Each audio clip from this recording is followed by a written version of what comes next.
This is the Storyworks Roundtable, where we have conversations about craft. Because becoming a successful author begins with writing a great story.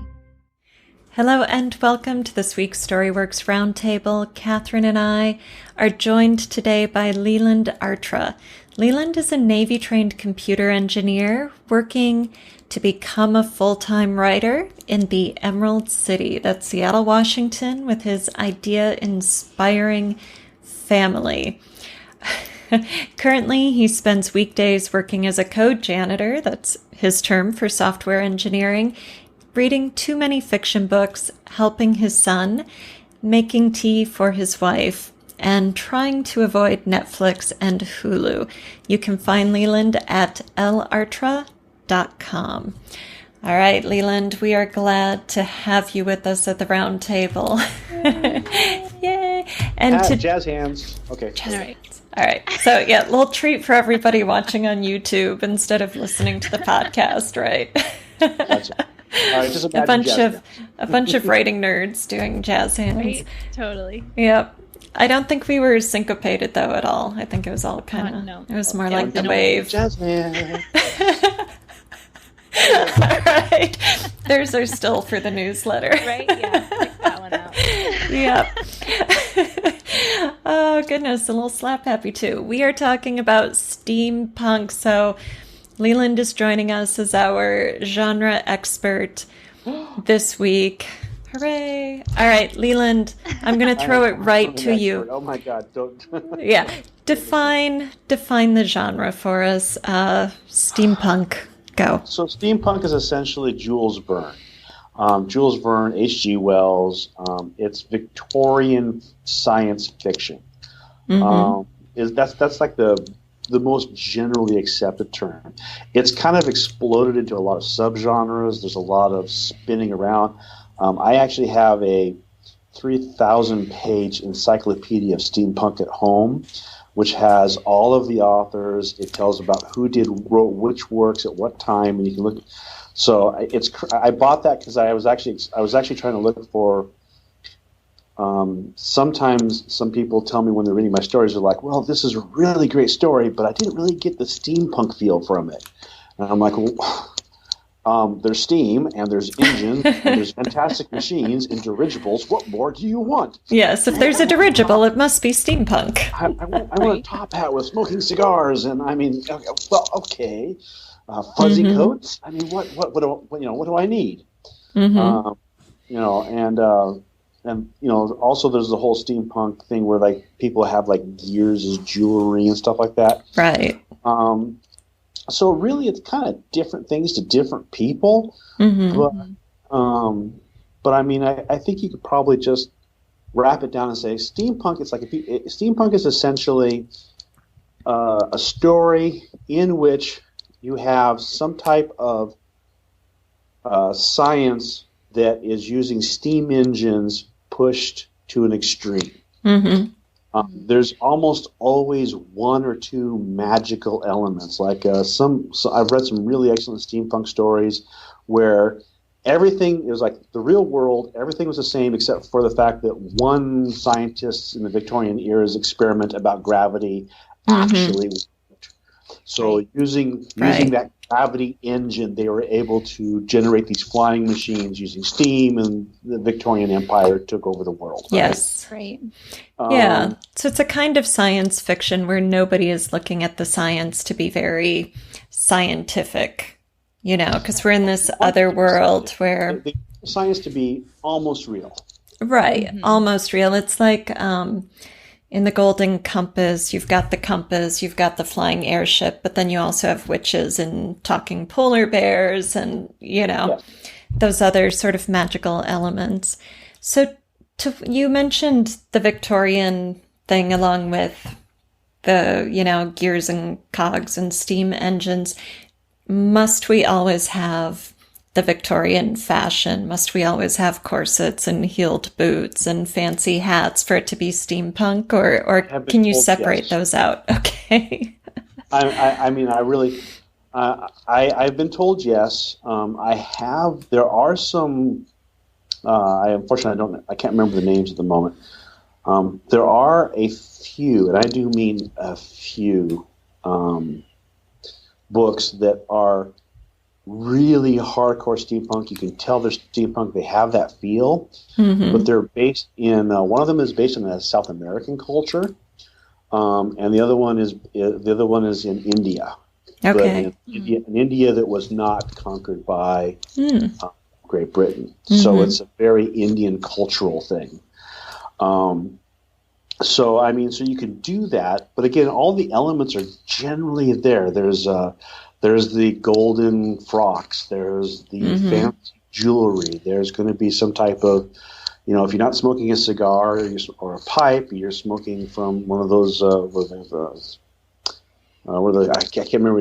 I want to say bong, but it's not a bong. It's whatever. The hookah, right? Hookah, right, yeah. Right. So you have hookah lounges with pillow things and saffron dancers and whatever, right? So right. You're going to have kind of a we'll just kind of say an elevated form of the culture.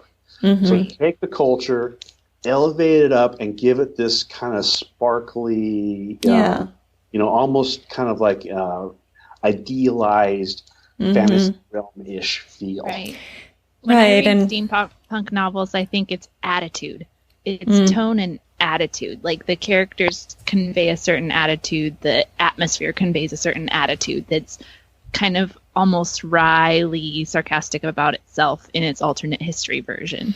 So. Yeah, and doesn't it seem like it's always got an indulgent element to it? There's a certain libertinism, the opulence of the upper classes, the, indulgence in things like smoking or alcohol or...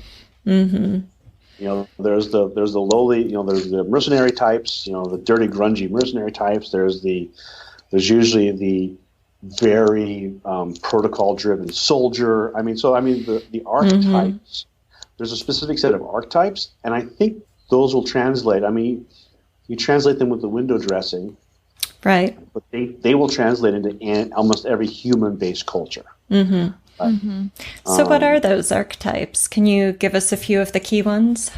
Well, your key archetypes are the mad scientist. You have your reclusive genius. You have your adventuring, swashbuckling hero or heroine. Right. You generally, and almost all of them, have the mysterious stranger element. There's always a mysterious stranger. There's always, almost at a snidely whiplash, mustache curling villain level. It's like the villains are villainous because they want to be. They love to just bathe in the villainous, the villainy that they're doing, right? And then of course, the most of the steampunk novels don't really have like the damsel in distress archetype. That's usually missing. It's usually man against nature, man against society, some type of proposal of that. So you can have your rough and tough character, you have your scientific character, and most everyone is usually very strongly in that archetype. Your scientist is always going to be a kind of a squirrely little person that's really into the science. You're adventuring, the swashbuckling hero is always going to be kind of the swashbuckling hero. They're going to be like, yes, I don't want to hear about your science. Just give me the gun, damn it, right? Somebody pass me a cigar while I shoot them in the distance using this new contraption you just gave me, right? So it's kind of and somebody's going to shoot me for this one, but I also see a lot of similarities between steampunk and anime. Okay. So because in anime, they have their very strong archetypes and they stick to them, right? There's never a crossover.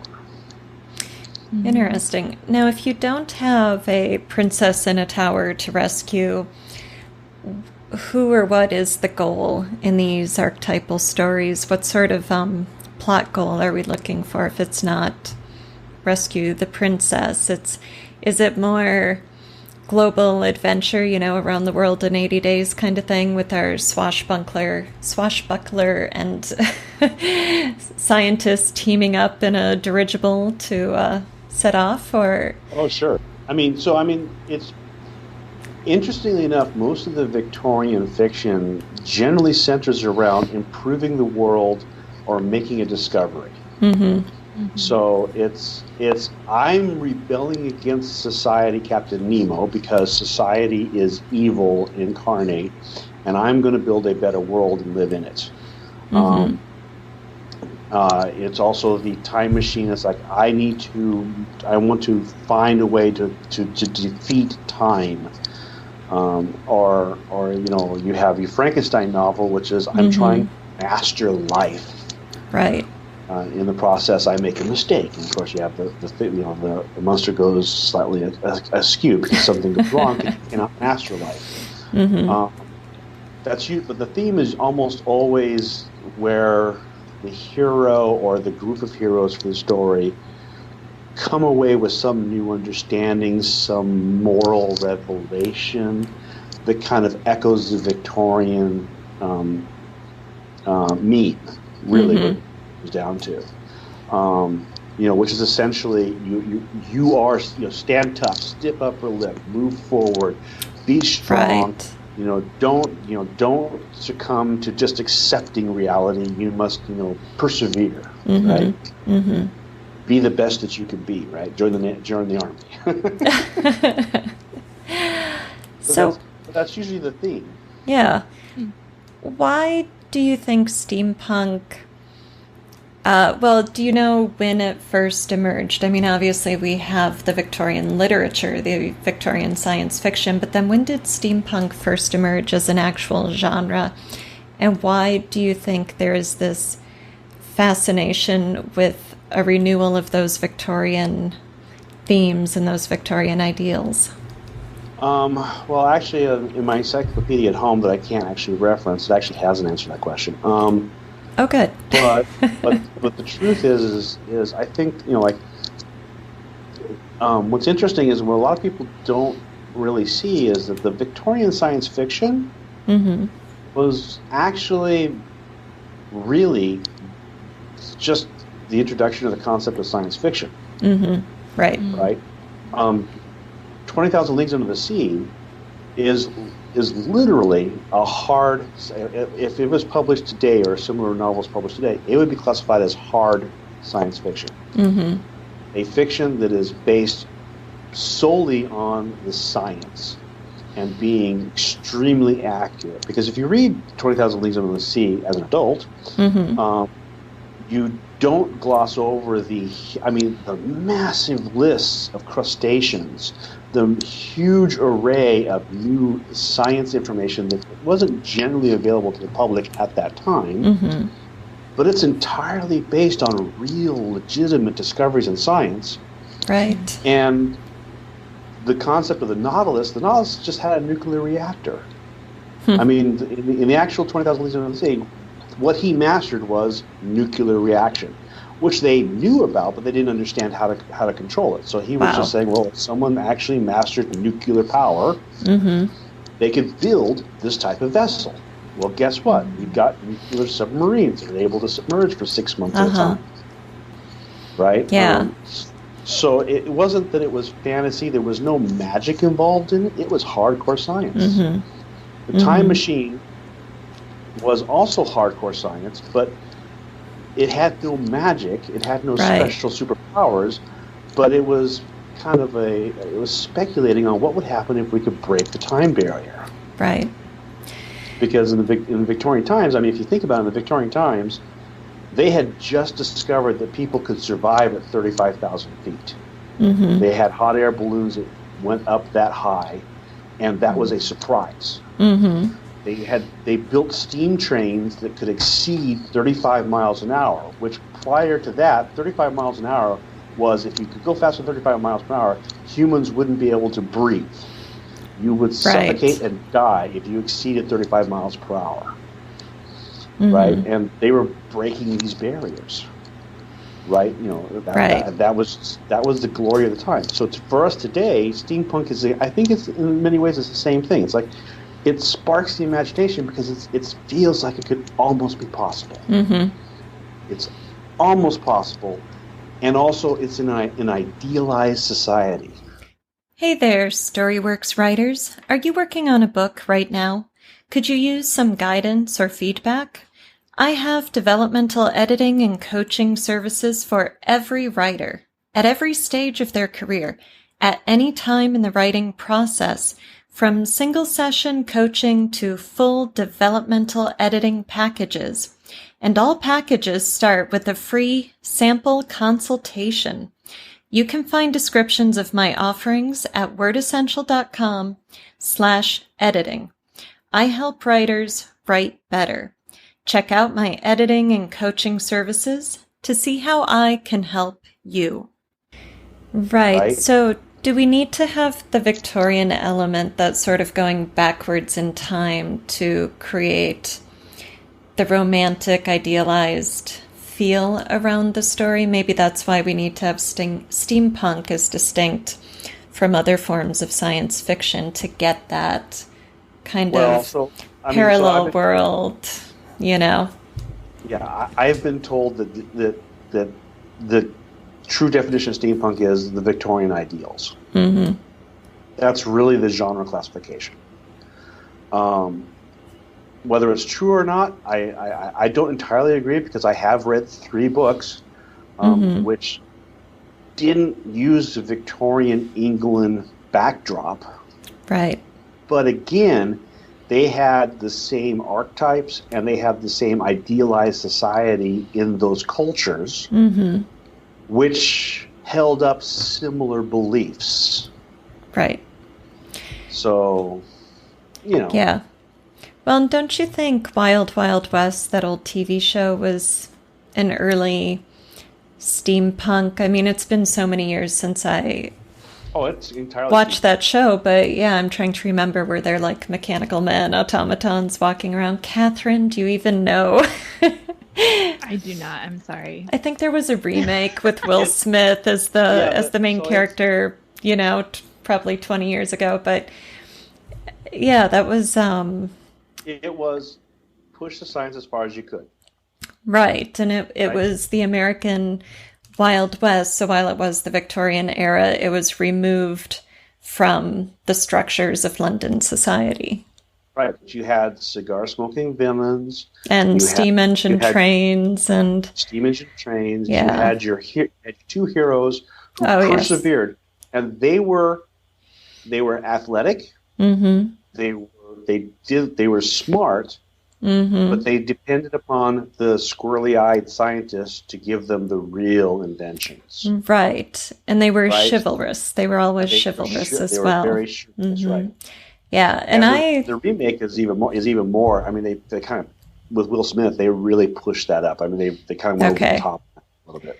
I never saw the movie. I used to enjoy watching the show in reruns when I was a kid, so I don't know if I saw it today if it would stand the test of time, but reruns, oh my god, I actually remember seeing anyways. Well, maybe it wasn't reruns, I don't know, I'm assuming it was. I don't think it was prime time. I don't think my parents were watching it over the TV trays, dinner on the TV trays TV with dinners, me. Man. Got your 1960s TV dinners and Wild Wild West. Right. But anyways, no. So I mean, but yeah, that was entirely steampunk. Mm-hmm. And I have. You need the corsets. You need the top hats. And if you're not going to do that, you need something. You need the Indian sarongs and the golden silks of China, or you need to really take that culture, take that cultural memes, and then push them up just a notch into this kind of idealized, shimmering, almost possible level, right? Yeah, your world building in steampunk then becomes a character, right? Much more so than it maybe is in other genres. Yeah, I mean, so and the thing is, if you're going to advertise it as a steampunk, people are going to expect Victorian. I mean, it just comes to that. And you can get away with it if Victorian actually exists but is on another continent away, and you interact with it just enough to show that, okay, I'm in the right era, or the right genre going. Well, now your steampunk series, do you consider it true steampunk? Is it, because isn't that in another world? So it's yeah.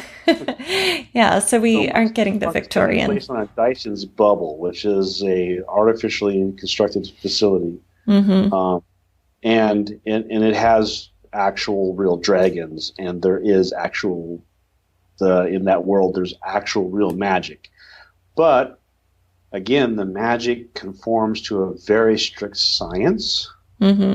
And I have a scientific character who is, going to be exploring and discovering on a path of self-discovery to analyze and discover what magic really is, how does it work, and it's basically the equivalent of the new. It literally is going to be the equivalent of 20,000 Leagues Under the Sea, where they're going to end up in a dirigible powered by a magical nuclear reactor.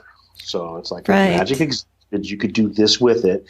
Once we've figured out the rules to build this, then it becomes a tool. Right?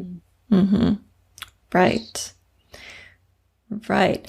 Did you consciously set out to write a steampunk series, or did the story just sort of fit itself into a steampunk world? As the writer, what was your attraction to steampunk, and what was that decision-making process like? So to answer the question, yes, it was steampunk from the very, very beginning. The initial conception of the story was entirely steampunk based.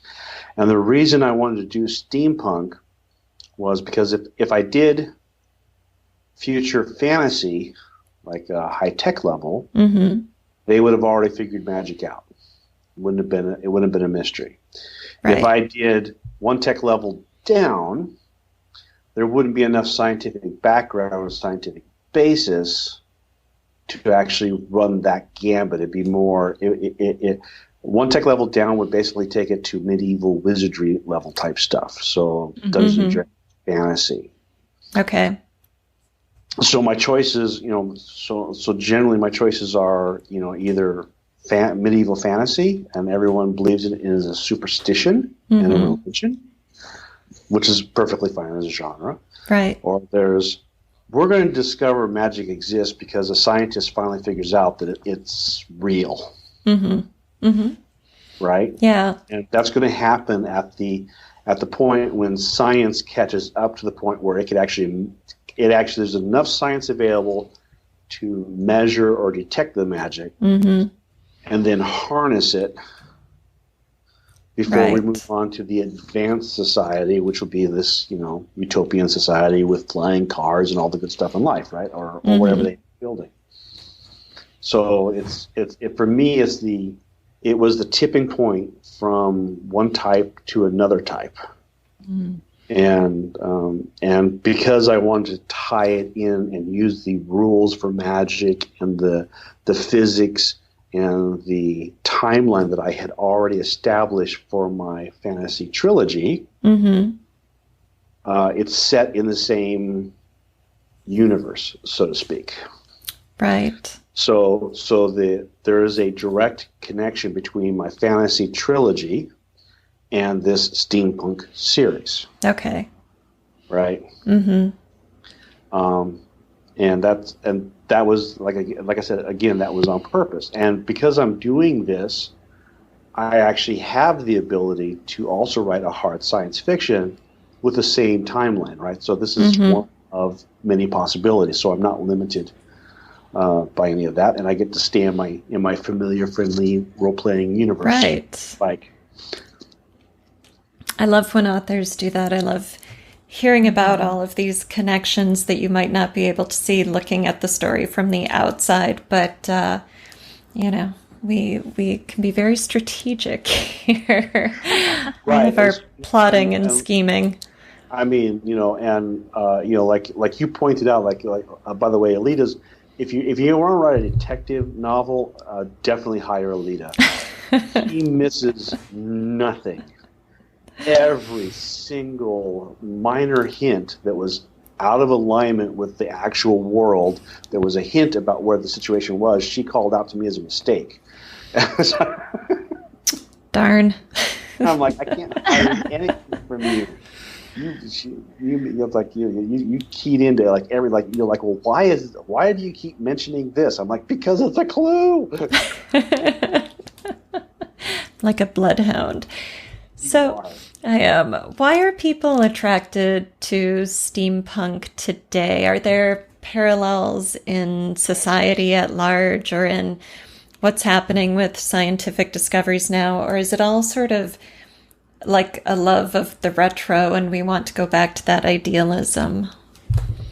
I think it's a combination. I mean, there's a love of the retro. There's a real movement for what do they call that? It's a live action role playing. LARPing, live action role right? Yeah, LARP. LARP. I think don't people just say the acronym as a word? They do. You can tell I'm not. Gaming stuff is quite popular. So then you moved into the LARPing. You have the whole vampire movement, which we had the vampire 80s and 90s, super popular. But the vampire popularity kind of rolled right into a Victorian popularity. I mean, I personally can kind of see a connection between the two. And the other thing is I mean, when it comes to cosplay and fantasy conferences, I mean, you can only wear a sheet so many different ways as a robe. Right. But with the Victorian, you have so much of our idealized society in the Western cultures. You have fancy dresses, you have the top hats, you have the cigars. Yes. I mean, there's just so many accoutrements, right? I mean, you can... Right, and it's sexy. I mean, corsets and even the tailoring of men's jackets, putting tails on a coat, narrowing the pant leg, putting the spats over the shoe. There's a lot of, just fanciness to... Exactly, and I think that people want to look good, they want to look nice, and that's kind of a style that never has gone out of style, right? I mean, we still wear tuxedos to weddings. Right? I mean, if like a lot of I idealize, like you look at like the red carpet affairs, it's like, you have people showing up in these fabulous costumes and these dresses, but you also have they're intermixing seamlessly with someone who's in a tuxedo that would have fit in just fine in the Victorian era, right? I mean, top hat and tails and a cane. Right. And that would fit in perfectly with what's going on there. And, you add a few gears, you add a complex, you add a big watch, and, voila, steampunk. Yeah. Yeah, you're getting the romantic elements of historical fiction with the costume drama piece, with the swashbuckling elements of an Indiana Jones type adventuring hero, along with some sci-fi and fantasy, role-playing adventures, magic, whatever. Yeah, I mean, there's no end to the steampunk genre, right? I mean, you can mix it any way you want. I mean, to be perfectly honest, there's one book that I read like early last year, and it had so much impact on me. Here I am talking about it 1 year later. I haven't talked with anybody else about it since I put it down. But it's called The Watchmaker's Daughter, right? And that one's just kind of like it was actually an incredible steampunk genre thing set in modern times that was bouncing back and forth in time. And it's like, okay. And then there's another one called the Clockmaker on Filigree Street, which was this really weird time travel-esque thing that didn't have anything to do with time travel. But it was very Victorian steampunk. I mean, they were fun reads. They were really, really fun. Yeah. Have you read either of those, Kathryn?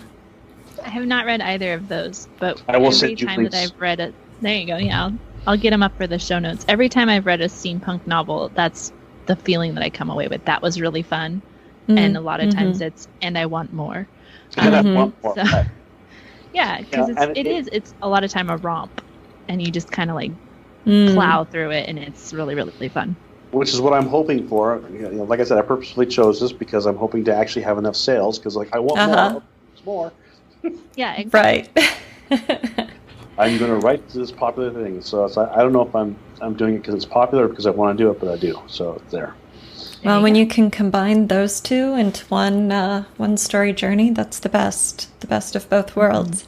Mm-hmm. Yeah. Final thoughts on the steampunk genre, or tips for writers who want to dig into a steampunk novel next. Well, so first off, do some reading in there.